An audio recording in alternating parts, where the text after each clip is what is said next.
ନମସ୍କାର ପିଲାମାନେ, କେମିତି ଅଛ? ମୁଁ ବି ଭଲରେ ଅଛି। ଆଜି ଆମେ ପ୍ରକୃତି ଯାତ୍ରାର ପଞ୍ଚମ ଭାଗକୁ ପଢ଼ିବା। ପିଲାମାନେ, ପାଦ ଚିହ୍ନ ଗୁଡ଼ିକ ଦେଖ ଏବଂ ସେହି ଜୀବଜନ୍ତୁମାନଙ୍କର ନାମ ଅନୁମାନ କର ଯେଉଁ ଜୀବମାନେ ଜଳାଶୟକୁ ପାଣି ପିଇବା ପାଇଁ ଆସିଥିବେ। ପିଲାମାନେ କହିଲ, ଏ କେଉଁ ଜୀବର ପାଦ ଚିହ୍ନ? ହଁ ପିଲାମାନେ, ତମେମାନେ ସମସ୍ତେ ଠିକ କହିଛ। ଏହା ହେଉଛି ଗୋଟିଏ ହାତୀର ପାଦ ଚିହ୍ନ। ପିଲାମାନେ, ତମେ ଜାଣିଛ ହାତୀ କୋଉଠି ରହେ ଓ ସେ ଦେଖିବା ପାଇଁ କିପରି? ଚାଲ ଆମେ ହାତୀ ବିଷୟରେ କିଛି ଜାଣିବା। ପିଲାମାନେ, ହାତୀ ପୃଥିବୀର ସବୁଠୁ ବଡ଼ ସ୍ଥଳଚର ପଶୁ। ହାତୀର କାନ ବଡ଼ ଥାଏ ଓ ଏହା ଶରୀରକୁ ଥଣ୍ଡା ରଖିବାରେ ସାହାଯ୍ୟ କରେ। ହାତୀର ଚର୍ମ ମୋଟା ଓ ଧୂସର ରଙ୍ଗର ହୋଇଥାଏ। ଏହାର 2ଟି ଲମ୍ବା ଦାନ୍ତ ଓ ଲମ୍ବା ଶୁଣ୍ଡ ଥାଏ। ଜାଣିଛ ପିଲେ, ଏମାନେ ଘାସ, ପତ୍ର, ଫଳ ଇତ୍ୟାଦି ଖାଇଥାନ୍ତି ଏବଂ ଜଙ୍ଗଲରେ ବାସ କରନ୍ତି। ଠିକ ଅଛି ପିଲାମାନେ, ହାତୀର ପାଦ ଚିହ୍ନକୁ ଦେଖି ତମେମାନେ ନିଶ୍ଚିତ ଭାବରେ ହାତୀକୁ ଚିହ୍ନି ପାରିବ। ଠିକ ଅଛି ପିଲାମାନେ। ଆଚ୍ଛା ପିଲାମାନେ, ଏବେ କହିଲ, ଏ କେଉଁ ଜୀବର ପାଦ ଚିହ୍ନ କହିଲ? ହଁ, ତମେମାନେ ଠିକ କହିଛ। ଏହା ଗୋଟିଏ ସିଂହର ପାଦ ଚିହ୍ନ। ଆଚ୍ଛା ପିଲାମାନେ, ତମେମାନେ ସିଂହକୁ ଦେଖିକି ଚିହ୍ନି ପାରିବ?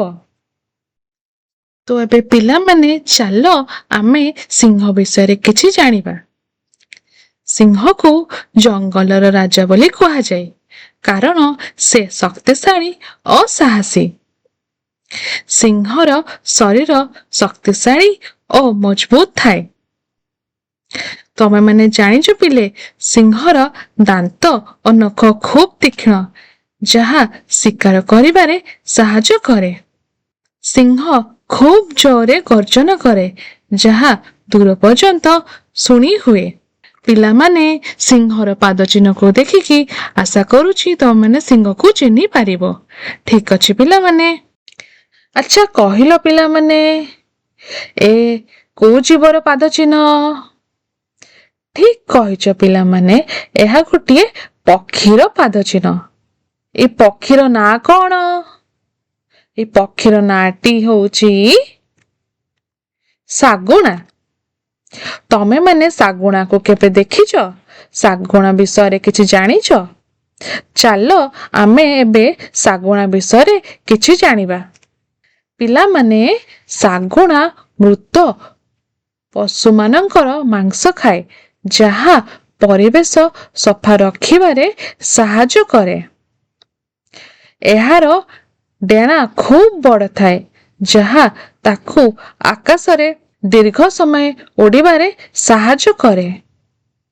ପିଲାମାନେ, ତମେ ଜାଣିଛ ଶାଗୁଣାର ତୀକ୍ଷ୍ଣ ଦୃଷ୍ଟି ଅତି ଦୂରରୁ ମଧ୍ୟ ଶିକାର କରିବାରେ ସାହାଯ୍ୟ କରେ। ଠିକ ଅଛି ପିଲାମାନେ, ମୁଁ ଆଶା କରୁଛି ତମେମାନେ ଶାଗୁଣାକୁ ଚିହ୍ନି ପାରିବ ତାର ପାଦ ଚିହ୍ନ ଦେଖିକି। ଠିକ ଅଛି। ଏବେ କହିଲ, ଏ କେଉଁ ଜୀବର ପାଦ ଚିହ୍ନ କହିଲ? ହଁ ପିଲାମାନେ, ତମେମାନେ ଠିକ ଅନୁମାନ କରିଛ। ଏହା ଗୋଟିଏ ମାଙ୍କଡର ପାଦ ଚିହ୍ନ। ଆଚ୍ଛା କହିଲ, ମାଙ୍କଡ ଦେଖିବା ପାଇଁ କିପରି? ଚାଲ ଆମେ ମାଙ୍କଡ ବିଷୟରେ କିଛି ଜାଣିବା। ପିଲାମାନେ ଜାଣିଛ, ମାଙ୍କଡ ଗଛ ଉପରେ ରୁହେ। ସେ ଫଳ ଓ ଖାଦ୍ୟ ଖାଏ। ମାଙ୍କଡର ଲମ୍ବା ଲାଞ୍ଜ ଥାଏ। ସେ ଗଛରୁ ଗଛକୁ ଲମ୍ଫ ମାରେ। ପିଲାମାନେ, ତମେମାନେ ମାଙ୍କଡର ପାଦ ଚିହ୍ନକୁ ଦେଖିକି ମାଙ୍କଡକୁ ଚିହ୍ନି ପାରିବ? ମୁଁ ଆଶା କରୁଛି ତମେମାନେ ନିଶ୍ଚିତ ଭାବରେ ମାଙ୍କଡକୁ ଚିହ୍ନଟ କରିପାରିବ। ପିଲାମାନେ, ଏ ଚିତ୍ରଟିକୁ ଲକ୍ଷ୍ୟ କର। ତମେମାନେ ଏ ଚିତ୍ରରେ କଣ ଦେଖୁଛ? ହଁ ପିଲାମାନେ, ଏ ଚିତ୍ର ଦେଖିକି ତମେ ମାନେ କଣ ଦେଖୁଛ? ଏହା ଏକ ସୁନ୍ଦର ସବୁଜ ଜଙ୍ଗଲ। ଗଛ ଉପରେ ଗୋଟିଏ ପକ୍ଷୀଟେ ବସିଛି ଏବଂ ଜଙ୍ଗଲ ଭିତରେ ହରିଣ ଛିଡା ହୋଇଛି। ଆଉ କିଛି ପକ୍ଷୀ ଅଛନ୍ତି ଆକାଶରେ ଉଡୁଛନ୍ତି। ଏ ଚିତ୍ରରେ ତମେ ମାନେ ଦେଖିପାରୁଛ ଗୋଟିଏ ପିଲା ଯେ କି ସାର୍ଥକ ସେ ପକ୍ଷୀକୁ ଦେଖିକି ଆଶ୍ଚର୍ଯ୍ୟ ହେଇଯାଇଛି। ତମେ ଦେଖିପାରୁଛ ଏଇ ଚିତ୍ରକୁ? ହଁ ପିଲାମାନେ, ଚାଲ ଏହି ଗପଟିକୁ ଟିକେ ପଢିବା। ସାର୍ଥକ ଏକ ପକ୍ଷୀ ବିଷୟରେ ଜାଣିବାକୁ ଚାହୁଁଥିଲା।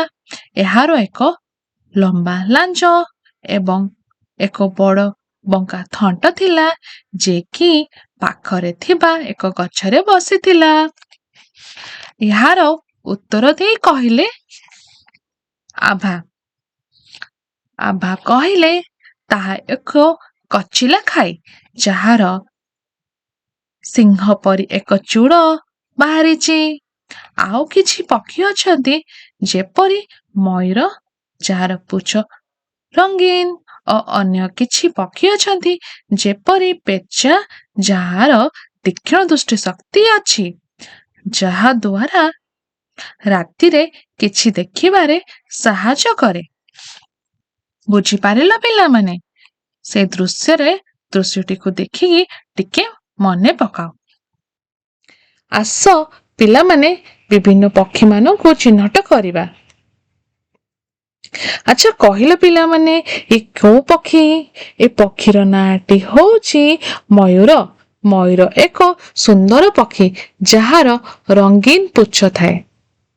ବର୍ଷା ଋତୁରେ ମୟୂର ପୁଚ୍ଛ ପ୍ରସାରିତ କରି ନୃତ୍ୟ କରେ। ମୟୂର ମୁଖ୍ୟତଃ ଧାନ, ଶସ୍ୟ ଓ କୀଟପତଙ୍ଗ ଖାଏ। ତମେ ମାନେ ଜାଣିଛ ଏହା ଭାରତର ଜାତୀୟ ପକ୍ଷୀ ଭାବେ ପରିଚିତ। ଠିକ ଅଛି ପିଲାମାନେ, ତମେ ମାନେ ମୟୂରକୁ ଦେଖି ମୟୂରକୁ ନିଶ୍ଚିତ ଭାବରେ ଚିହ୍ନି ପାରିବ। ପିଲାମାନେ କହିଲ, ଏ ପକ୍ଷୀର ନାଁଟି କଣ? ଏଇ ପକ୍ଷୀର ନାଁଟି ପେଚା। ପେଚା ଏକ ରାତ୍ରିଚର ପକ୍ଷୀ। ଏହାର ଆଖି ବଡ଼, ତୀକ୍ଷ୍ଣ ଏବଂ ସେ ଅନ୍ଧାରରେ ମଧ୍ୟ ଦେଖିପାରେ। ପେଚାର ଶବ୍ଦ ଶୁଣିବା ଶକ୍ତି ବହୁତ ପ୍ରଖର। ପେଚା ତାର ମୁଣ୍ଡକୁ ଚାରିପଟେ ବୁଲେଇ ପାରେ। ତମେ ଜାଣିଛ? ଠିକ ଅଛି ପିଲାମାନେ, ମୁଁ ଆଶା କରୁଛି ପେଚାକୁ ତମେ ମାନେ ନିଶ୍ଚିତ ଭାବରେ ଚିହ୍ନଟ କରିପାରିବ। ଟିକେ ମନେ ପକାଅ ପିଲାମାନେ, ଏ କୋଉ ପକ୍ଷୀ? ୟା ପୂର୍ବରୁ ଆମେ ଗୋଟେ ଗପଟେ ଶୁଣିଥିଲେ, ଯୋଉ ଗପରେ ସାର୍ଥକ ଯୋଉ ପକ୍ଷୀକୁ ଦେଖି ଆଶ୍ଚର୍ଯ୍ୟ ହେଇଯାଇଥିଲା, ଏ ହଉଛି ସେଇ ପକ୍ଷୀ। ସେ ପକ୍ଷୀର ନାଁଟି କଚିଲା ଖାଇ। କଚିଲା ଖାଇ ଗୋଟିଏ ପକ୍ଷୀ ଯାହାର ଥଣ୍ଟ ବଡ଼ ଓ ଲମ୍ବା। ଏହାର ଥଣ୍ଟ ହଳଦିଆ ରଙ୍ଗର ହେଇଥାଏ। ଏହାର ସିଂହ ପରି ଏକ ଚୂଳ ବାହାରିଛି। ଏହା ଫଳ, ପୋକଜୋକ ଓ ଛୋଟ ପ୍ରାଣୀ ଖାଏ। ଏହା ଜଙ୍ଗଲରେ ରୁହେ। ଆଚ୍ଛା ପିଲାମାନେ, ମୁଁ ଆଶା କରୁଛି ତମେମାନେ କଚିଲା ଖାଇକୁ ଦେଖି ନିହାତି ଚିହ୍ନି ପାରିବ। ପିଲାମାନେ, ଆସ ଦେଖିବା ଦିଆଯାଇଥିବା ପକ୍ଷୀମାନଙ୍କର ନାମ ଏବଂ ତାର ବିଷୟରେ ଜାଣିବା। ଆଚ୍ଛା କହିଲ ପିଲାମାନେ, ଏ କେଉଁ ପକ୍ଷୀ? ଏ ପିଲାମାନେ, ଏ ପକ୍ଷୀର ନାଁଟି ଶୁଆ। ଚାଲ ଆମେ ଶୁଆ ବିଷୟରେ କିଛି ଜାଣିବା। ଶୁଆ ଗୋଟିଏ ରଙ୍ଗୀନ ପକ୍ଷୀ। ଏହାର ଶରୀର ସାଧାରଣତଃ ସବୁଜ ରଙ୍ଗର। ଏହାର ଥଣ୍ଟ ଲାଲ ଓ ମଡ଼ା ଆକାରର ଥାଏ। ଶୁଆ ମଣିଷର କଥା ଅନୁକରଣ କରିପାରେ। ଏହା ଫଳ, ଶସ୍ୟ ଓ ବୀଜ ଖାଏ। ଏହା ଗଛରେ ବସିବାକୁ ଭଲ ପାଏ। ପିଲାମାନେ, ମୁଁ ଆଶା କରୁଛି ତମେମାନେ ଶୁଆକୁ ଦେଖି ନିଶ୍ଚିତ ଭାବରେ ଚିହ୍ନି ପାରିବ। ଠିକ ଅଛି ପିଲାମାନେ?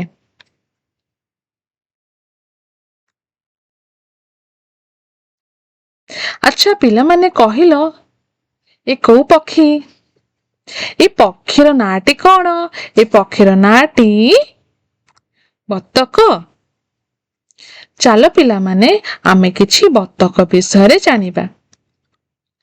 ଏହା ପାଣି ଓ ଜମି ଉଭୟ ଜାଗାରେ ଚାଲିପାରେ। ବତକ ଧାନ, ପୋକ ଓ ଛୋଟ ଜଳଜ ପ୍ରାଣୀ ଖାଏ। ପିଲାମାନେ ବତକକୁ ଦେଖି ଚିହ୍ନି ପାରିବ? ମୁଁ ଆଶା କରୁଛି ପିଲାମାନେ ତୁମେ ବତକକୁ ଚିହ୍ନଟ କରିପାରିବ। ଠିକ ଅଛି ପିଲାମାନେ। ଆଚ୍ଛା କହିଲ ପିଲାମାନେ, ଏ କୋଉ ପକ୍ଷୀ? ଏ ପକ୍ଷୀର ନାଁଟି କଣ? ଏ ପକ୍ଷୀର ନାଁଟି ଘରଚଟିଆ। ଚାଲ ଆମେ ଘରଚଟିଆ ବିଷୟରେ କିଛି ଜାଣିବା। ପିଲାମାନେ, ଘରଚଟିଆ ଗୋଟିଏ ଛୋଟ ପକ୍ଷୀ। ଏହାର ରଙ୍ଗ ଧୂସର ଓ ଧଳା। ଏହା ଶସ୍ୟ ଓ ଛୋଟ ପୋକ ଖାଏ। ଏହା ଘର ପାଖରେ ଓ ଗଛରେ ରୁହେ। ଏହା ଛି ଛି ଶବ୍ଦ କରେ। ମୁଁ ଆଶା କରୁଛି ପିଲାମାନେ ତମମାନେ ଘରଚଟିଆକୁ ଦେଖିକି ନିହାତି ଚିହ୍ନଟ କରିପାରିବ। ଠିକ ଅଛି ପିଲାମାନେ। ପିଲାମାନେ କହିଲ, ଏ କୋଉ ପକ୍ଷୀ? ଏ ପକ୍ଷୀର ନାଁଟି କଣ? ଏ ପକ୍ଷୀର ନାଁଟି କାଉ। ଆଚ୍ଛା, କାଉ କିପରି ଦେଖିବାକୁ? ଚାଲ ଆମେ କିଛି କାଉ ବିଷୟରେ ଜାଣିବା। କାଉ ଏକ କଳା ରଙ୍ଗର ପକ୍ଷୀ। ଏହା ସବୁ ସ୍ଥାନରେ ଦେଖିବାକୁ ମିଳେ। କାଉ ଧାନ, ଚାଉଳ ଓ କୀଟପତଙ୍ଗ ଖାଏ। କାଉ ଗଛରେ ରୁହେ ଓ କା କା କରି ଶବ୍ଦ କରେ। ଠିକ ଅଛି ପିଲାମାନେ। ମୁଁ ଆଶା କରୁଛି ତମେମାନେ କାଉକୁ ଦେଖିକି ଚିହ୍ନଟ କରିପାରିବ। ପିଲାମାନେ, ଏବେ ଗୋଟେ ଆମେ କାର୍ଯ୍ୟ କରିବା। ଏହି କାର୍ଯ୍ୟରେ ତମେମାନେ କ ସ୍ତମ୍ଭ ସହିତ ଖ ସ୍ତମ୍ଭ ଯୋଡ଼ିବ। ଏହି କ ସ୍ତମ୍ଭରେ ପକ୍ଷୀମାନଙ୍କର କିଛି ନାମ ଦିଆଯାଇଛି। ଖ ସ୍ତମ୍ଭରେ ତାର ବିଶେଷତ୍ୱ ଦିଆଯାଇଛି। ଏ ପ୍ରଶ୍ନର ଉତ୍ତର ଟିକେ କରିବା। କାଉର ବିଶେଷତ୍ୱ କଣ କହିଲ ସମସ୍ତେ? ଠିକ କହିଲ ପିଲାମାନେ, କାଉ କା କା କରି ରାବେ। ଠିକ ଅଛି। ଏବେ କହିଲ ମୟୂରର ବିଶେଷତ୍ୱ କଣ? ଠିକ କହିଲ, ମୟୂରର ରଙ୍ଗୀନ ପୁଚ୍ଛ ଥାଏ। ଏବେ କହିଲ ଶୁଆର ବିଶେଷତ୍ୱ କଣ? ଠିକ କହିଲ ପିଲାମାନେ, ଶୁଆର ବିଶେଷତ୍ୱ ହଉଛି ସେ ସବୁଜ ରଙ୍ଗର ଥାଏ। ଏବେ କହିଲ ଛୁଆମାନେ, ବତକର ବିଶେଷତ୍ୱ କଣ? ବତକ ପାଣିରେ ପହଁରି ପାରେ। ଠିକ କହିଲ ସମସ୍ତେ। ଏବେ କହିଲ ଘରଚଟିଆର ବିଶେଷତ୍ୱ କଣ? ଠିକ କହିଛ, ଘରଚଟିଆ ଏକ ଛୋଟ ପକ୍ଷୀ ଯାହାର ଶରୀର ମଧ୍ୟ ଛୋଟ ଓ ଦେଖିବାକୁ ଛୋଟ ଥାଏ। ପିଲାମାନେ, ଆଜି ତୁମ ପାଇଁ କିଛି ଗୃହ କାର୍ଯ୍ୟ ଅଛି। ତମେମାନେ ଯେକୌଣସି 3ଟି ପ୍ରାଣୀର ପାଦ ଚିହ୍ନ ଅଙ୍କନ କରିବ ଏବଂ ତା ତଳେ ସେହି ପ୍ରାଣୀର ବିଶେଷତ୍ୱ ଗୁଡ଼ିକ ଲେଖି ଆଣିବ। ପିଲାମାନେ, ଆଶା କରୁଛି ଏ ପାଠଟିକୁ ତମେମାନେ ଭଲରେ ବୁଝିପାରିଥିବ। ତ ଆଜି ଆମେ କ'ଣ ଶିଖିବା ପାଇଁ ପାଇଲୁ? ବିଭିନ୍ନ ପଶୁଙ୍କର ପାଦ ଚିହ୍ନ ଏବଂ ବିଭିନ୍ନ ପକ୍ଷୀମାନଙ୍କ ବିଷୟରେ ବି ଜାଣିଲୁ। ଠିକ ଅଛି ପିଲାମାନେ, ଆମେ ଦେଖା ହେବା ଅନ୍ୟ ଅଧ୍ୟାୟରେ। ସମସ୍ତଙ୍କୁ ଧନ୍ୟବାଦ। ଖୁସିରେ ଶିଖିବା ସମସ୍ତଙ୍କର ଅଧିକାର। ନମସ୍କାର।